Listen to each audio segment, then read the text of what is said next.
So basically this video is just me giving myself a chance to talk about a book that nobody else has read that I know and rant about it. Okay, hi, I am Joelle. Welcome to my channel. And I have read and reread the entire ACOTAR series. ACOTAR stands for A Court of Thorns and Roses, which is a book by Sarah J. Maas. I am obsessed with her writing. I feel consumed by whatever story she tells, and she goes in depth in a way that you feel like it's an actual story and events that actually happened with the history behind each character. So just like her other book, Throne of Glass, A Court of Thorns and Roses is a series based off of a retelling of a fairy tale. Throne of Glass is Cinderella, for instance, and A Court of Thorns and Roses is based off of Beauty and the Beast. But everything with retelling for Sarah J. Maas is something other than what you would expect. So this whole series, so the non-spoiler version is basically just this curse that needs to be broken. There's humans and there's fae. Romance happens. Twists happen. Yeah, I can't explain it without going in depth and ruining it for people who have not read the book. So if you are here and you have read the book, enjoy. If you are here and you haven't read the book and you just want to listen to me talk, that's fine too. So, A Court of Thorns and Roses, also known as ACOTAR, which is what I will be referring to it if I decide to say the name, because it is just such a long name that I'm not going to repeat it over and over and over again. So an acronym, you shall be, starts off with our main character, Feyre, who, I probably am saying that wrong, Feyre, but that's what it will be. So our story starts off with Feyre, who is a hunter, and she hunts for her family. And I'm just gonna get this out of the way, because I do not, no matter how much her family ends up being badass in this series, some things you just can't forget that people do. Her two older sisters, they all look about the same age, and then the story, you don't really hear about the age difference, so sometimes you forget Feyre is the younger one. But after their mother died, their father has some disability, so he can't hunt. He can't do his job to provide for the family, so Feyre does that and goes and hunts for food. And one of these days she goes on a hunt, finds a deer, but then she also finds a wolf. And in this world, they know that fae exists. They know that they're there, but they don't like them because there was this huge war years, like a long time ago. She has like this idea that this wolf is not just normal wolf. It's bigger. It looks like it has eyes that have an actual telling to it. And so she kills it because she needs the deer. And so she uses the wolf's pelt to sell and to make more money. And her sisters just, right after they get the money, they go and they spend it on trivial things. And Feyre's like, I just worked my butt off and you guys just go get jackets and dresses. And that's the start of these sisters. After Feyre is back home, after she's sold the wolf pelt and everything, and this wolf breaks open their door and calls her a murderer and says that this wolf gives her an ultimatum and says, you killed my friend, so either I kill you now, or we do the treaties rule, which is to come live in the Fae world in his place. Yeah, that's like the best way to describe that. And so at first she's like, no, just kill me, it's fine, and I don't want to go there. That's not what anyone was expecting. But you learn that this character is just like that. She'd rather just die than go in this world, and she knows that her family needs her, so she doesn't want to leave. She doesn't want to leave them. She'd rather die than leave them. Refer the scene to what's going on. You have a map. You have the map, and this is where Feyre's family is, and then here is the start of the Fae realm, pretty much. And it's called Prythian. I'm probably getting all these names wrong. Prythian is the Fae world, and the Spring Court, which is where she is going, is right there. So it's right after the border of the human realm. And in the forest, like in between the border, is where she killed the wolf. She learns that the wolf that brought her to the Spring Court is the High Lord of that Spring Court. And there are many courts, and each court has a High Lord. And Tamlin is the Spring's High Lord. He's very standoffish in the beginning and doesn't really want to talk to her. It's just like, you're here, don't try and leave. and our character Feyre decides to try and escape any chance she gets. Okay, so I have to get this out of the way because talk about it. So she keeps trying to escape. Even though Tamlin is saying, your family's safe, they're fine, don't worry about them, I took care of them, made sure they're okay. She tries to leave every chance she gets. You learn later on in the book that he charmed her mind to not see certain fae because they look different than humans. So some fae, like High Lords, look like us, but with pointy ears, perfect, have higher magic, have stronger magic than the rest of the realm. You learn that he hid a lot of the fae that would have freaked her out pretty much. And so one of the nights she tries to escape early on in the book, and she learns that when she was trying to escape, there was a bunch of people that were invisible to her and they could see her sneaking out the window and running away. She thought she was stealthy and she thought no one saw her. But everybody saw her. Okay, now that that's out of the way, that's not really spilling anything in particular out of order. It's just a funny moment. So we meet Tamlin and Lucian. Lucian is Tamlin's right-hand man, basically his best friend, but from another court. You learn more about him. I don't want to go too deep into it, but he's from another High Lord's court. His dad's another High Lord, but he had a lot of bad things happen to him, and I feel really bad. But he doesn't like Feyre, and Feyre wants to know more about Tamlin, more about the Spring Court, more about Prythian, everything. And so Lucian, being a jerk, decides to say, hey, you know what's a good idea? There's this thing called a cereal, and if you go to it, it will tell you everything you need to know. And he tells her how to capture it, because you have to capture it in order for it to answer any of your questions. Except there's another way to do that, but he didn't tell her that. He told her the hard way to do that. Yeah. So she goes and captures the cereal. The cereal is like the gossip queen, but she's very cryptic in her answers. Her answer to Feyre was, stay with the High Lord. The High Lord will keep you safe. So Feyre's like, okay, I will stay with Tamlin. So that was it. Then they get attacked by these three monsters. I can't remember what they're called. But Feyre, instead of running away and protecting herself, she protects the cereal and saves her. I think it's a girl. I always think the cereal's a girl, so I'm just gonna say girl. She protects the cereal, saves the cereal from the trap that she made for it. And Tamlin sees it and is just like, oh, that's so sweet. You care about us. And you care about one of the uglier ones, so you must be getting feelings for us. Like, that's the simplest way to put it. He sees what she did for the cereal and decides, okay, maybe I can have feelings for you. Another thing happens where a fae was brought into the house and lost his wings and was basically dying in front of them, and sadly he did die. And Feyre was told, you can go back to your room, and she wanted to stay with the fae until he passed away because she didn't want him to be alone. And again, Tamlin and Lucian see this and they're just like, she cares. So this whole time she's starting to really see that this world isn't as different. There's things that are happening that can be brought over to her realm, and she's scared. She wants to know how she can help, and Tamlin's not really telling her. You learn all this later.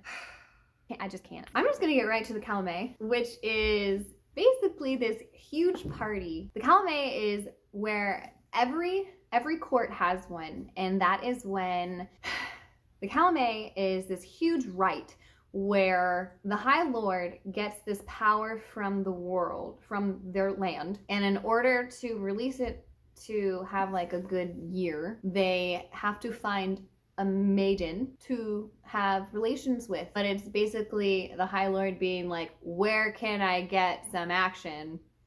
Let me find them. Yeah. But then everyone else at the party gets to do it as well. So it's this huge party where people are just having serious relations with a lot of people. Yeah. So Feyre's told not to go for obvious reasons. Our character decides to go. She has to go. These three high fae males decide like, oh, this is a human. We'll try and take advantage of her. Then enters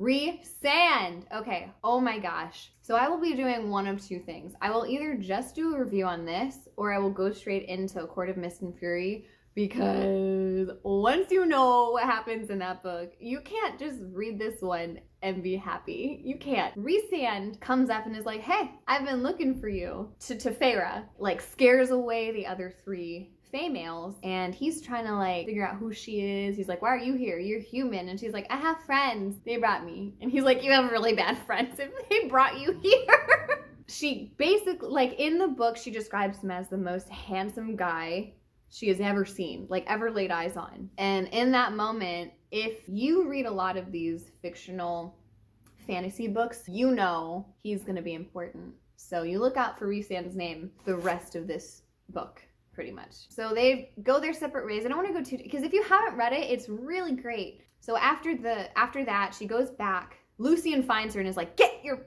freaking butt back in the house now. And she goes back, but she decides to get out of the room again that same night. And Tamlin's like, I smelled you. You weren't there, so I had to find someone else to, yeah, basically like does the wolf and rabbit thing, pins her up against it. So this is like the serious, like more adult side of this book. And after that, they basically, like, I don't want to get too deep into it because it's so awkward talking about it. It's really cool reading stuff like that, but it's really awkward talking about it, especially knowing that other people can watch me talk about it. They have a few intimate moments, nothing too crazy, but intimate moments enough to where like if they're described, it gets a little awkward. After that is when he releases the glamour and she learns that anytime she tried to sneak out, people were watching, and she was just so embarrassed. She's like, so you mean to tell me that when I thought I was by myself, there were people watching me, laughing at me, trying to sneak out a window and run away? I would hide for the rest of my life if I learned I was that stupid. Things are going well in the court. They're getting along. Tamlin and Feyre are getting more intimate, more romantic, enjoying each other's company, actually. Tamlin,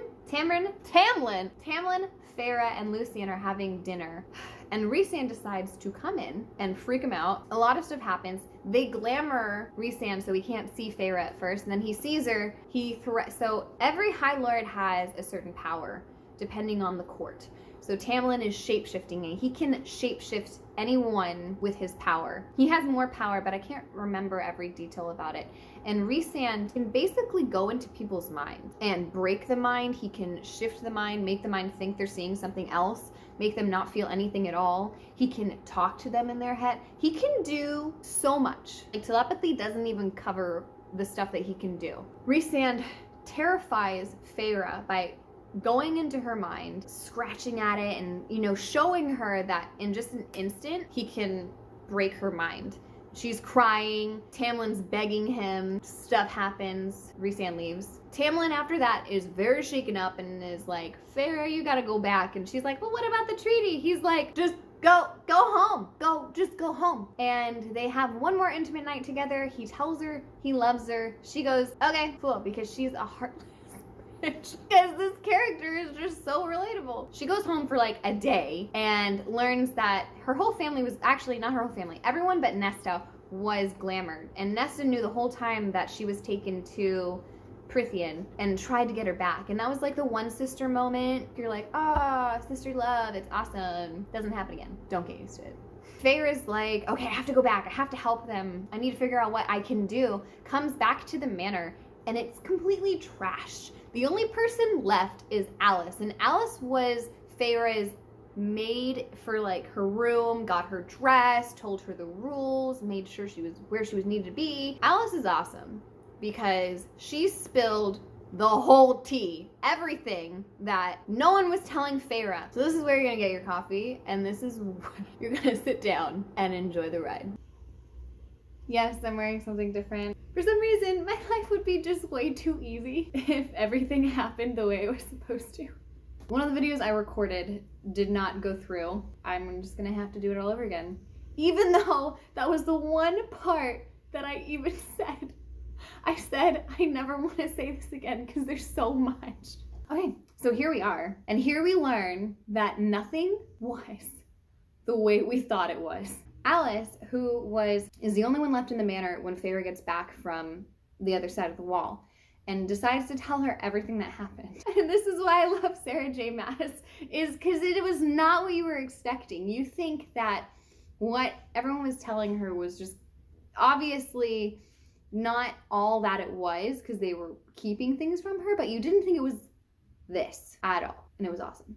We learn of the woman named Amarantha, who is not from their continent. She's from another place called Hybern, which was part of the war between humans and Fae, and she was on the bad side, the side that wanted to enslave humans. And somehow she convinced everyone that she left, and convinced everyone, like all the High Lords, to give their magic to her. I don't know how, but she did. She's a very manipulative and consuming woman that when you talk to her, she knows how to like really connect with you. And you see it, Feyre sees it, and she's like, I see why these people got played by her. She learns that Tamlin and Lucien and everyone else get sent to Under the Mountain, which is that's where she keeps all the other High Lords. And you learn why Tamlin is the only High Lord that does not have to be under the mountain. Here it goes. We learn that Tamlin was asked by Amarantha to marry her. He insulted her by saying, I would rather be with a human woman than with you. And for her, that was the biggest insult, because she, like I said, was on the other side of the war, thinks humans are disgusting, thinks they're underneath them as a species. Not only that, her sister during the war left her for a human and then got killed by that human. And she wears the human's eyeball on a ring and wears his finger as a necklace. This woman is crazy. When he insults her like this, she decides to curse him, because that's what anyone would do, and give him 50 years and 5 tries to find a human huntress who would have to kill one of his own, which is what Feyre did. So she killed a wolf who was a Fae male. Then he would have to convince the huntress to fall in love with him, which is why at the end he was saying, I love you. And Feyre is just like, okay, cool. She had one job. It's okay. I'm not that upset about it. Tamlin waited till the end of the 50-year option to do it, and she was his last try. So he screwed himself over, but she also screwed them over. So Feyre does the only thing that Feyre could possibly do, which is go underneath the mountain and meets Amarantha and everyone else. Sees Tamlin sitting next to Amarantha, like on her throne, and he doesn't even make any, like this whole time at the end of the book, he doesn't even do anything. I'm just gonna get that away. I'm so mad because she goes through 3 trials and they're tough, and he just keeps a straight face. Granted, he has a mask on, but he's just like the whole time. So Amarantha goes, oh, who are you? Because Rhysand asked Feyre earlier on what her name was, and she lied and came up with a name from a girl that was on her side of the wall. They hunted her down, killed her family, and then killed her. Amarantha's like, this is the girl? I thought we killed her. And then Feyre sees that girl hung up above her. It was a very gory and disturbing thing. And she sees that and she's like, what did I get into? Feyre decides to make a deal with Amarantha, and the deal was she has 3 months to go through 3 trials. So 1 trial every month. And the 3 trials were, the first one was the worm, which basically is, I imagine like the beast from like the Tremors. I pictured that is in like this enclosed area where she has to try and escape it. And she decides to hunt it and kill it instead of try and survive, trying to get away from it. So she's a badass, and she decides to make a trap for it. Kills it, and then Amarantha rewards her by having her beat up. Yeah. Rhysand decides to help her, heal her, makes a deal with her. I don't want to go into that too much because it's so intense, the chemistry between them. Because you can tell he's not as bad as everyone was saying he was, but she always feels like he has an ulterior motive to what he's doing and why he's doing it, which he does, but it's not what you think. So the second trial comes along. She, along with Lucien, are in this trap where these spikes are slowly falling down on them, and if it gets to the bottom, then it squishes them and they die. They get impaled. And she has to solve this riddle. And this girl can't spell, and it nearly gets her killed, except when Rhysand decides to help her. Basically, the knobs that she's supposed to pick, she has 3 choices, and he burns her hand. Like, I don't know how it works, but he tells her telepathically which one not to press, and she wins, but she feels like failure and starts breaking down and crying and everything. Because she could have not past that if he decided not to help her. The book would have ended. It would have ended. The third trial is Feyre being face to face with 3 people who have covers over their heads, and they're shown when she is told to stab them one by one. So the first bag is like lifted off of the guy's head and she has to kill him. And the first 2 people, she's like breaking in, like, mentally. Could you imagine not liking someone or not liking an entire, like, her character development was insane. She despised Faye. She was happy when she killed Tamlin's soldier, the wolf, and was like, oh, good riddance, you know, one less. And then she goes to admire these people and their customs and who they are and understand that they're just like her. And then she has to kill them. She was devastated. She had to look them in the eye and stab them. I couldn't imagine. So she's going through that. She's crying, breaking down, and they're like trying to get her not to kill them, and they know it has to happen, and it's just sad. And then the third person is Tamlin. Yes. And this whole book, you're kind of hinted at that he has like a stone heart, and she kind of gets that. She's like, okay, maybe this is true. And if I kill him, I kill him. If I don't, that's fantastic. So she stabs him. He's not waking up right away, and then eventually he wakes up. That's that. But Amarantha decides to be the sneaky son of a gun that she is and say, well, I said I would release everyone, but I didn't say when. So you guys get to stay here. Feyre's not too happy. Decides to like fight Amarantha.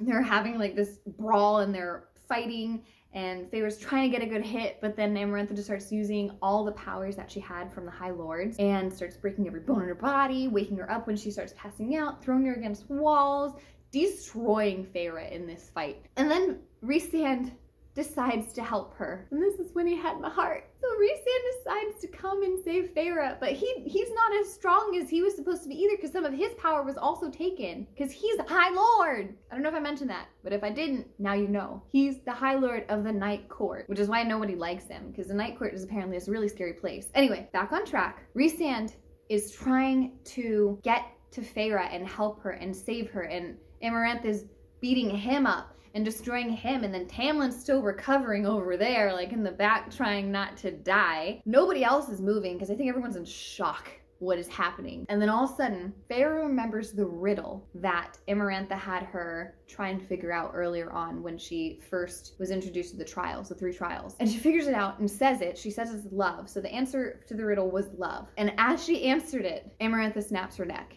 and kills her. So she was able to break the curse, Tamlin's curse, and also release all the High Lords at that moment, because that was the curse. She freed everybody with her last breath. I'm okay. So Feyre wakes up. She was like in like an astral plane of a world, so she could see what was going on. She wasn't fully dead. She can kind of see, you know, like when you're out of your body, you have an outer body experience. That was what she was having when she died. And she sees all the High Lords give a little bit of their magic to her, and she becomes a High Fae. And not only that, she has their magic. She has a bit of every single court's magic. It's awesome. She's badass. She was already a badass, but she's even more badass now. Then Tamlin and her reunite. They have their moments. They stay underneath the mountain. Everyone stays under the mountain one more night, I think, to like realize what the heck just happened. Because it was like 50 years these people were stuck under this mountain. I want to talk about this moment that Feyre and Rhysand had at the end of the book. We've got to talk about it. Feyre and Rhysand are talking, and she's talking about how she can't possibly get used to this body. It's different, so she's not used to the way it feels or the magic she feels. She doesn't know what to do, and she's frustrated that she still remembers everything and feels the way she does. And Rhysand goes, you should be grateful for your human heart. Not many of us feel that way. Just, you know, have that moment. And then he's about to leave and he bows to say goodbye, you know, the Rhysand way, because he's this really cool, cocky guy. You love him. You love his character and how he is. And all of a sudden he has like this whoa moment and then disappears. And you're like, what was that? What was that, Sarah? What was that? So that was that scene. I just wanted to get that out of the way. Feyre goes back to Tamlin and they try to live their lives, you know, and that's it. That's the end of this book. Just kidding. There's book 2, which I guess I will talk about next time. But if you are looking for an awesome series to get into, I recommend this series. It is called the ACOTAR series, and every single one has an amazing twist, something you really wouldn't think about. So this one obviously, is The Curse. The next one, I can't even go into the things you will find out about this world, about the characters, everyone you're going to love. Anyway, sorry. Yeah, that's just me ranting about a book and fictional characters. I really hope you enjoy it. I do. Anywho, thank you guys so much for watching. I appreciate you letting me rant about my books that I read. I enjoy fantasy, and I enjoy fantasy fiction that has a lot of action, good character development, and a lot of backstory. I love books that have backstory. So if you have good recommendations for me, I'm trying to read 25 books this year. So let me know what you think about this video. Let me know if you have any books for me to read that are similar to this. I am Joelle. I appreciate you for watching. Have a good day.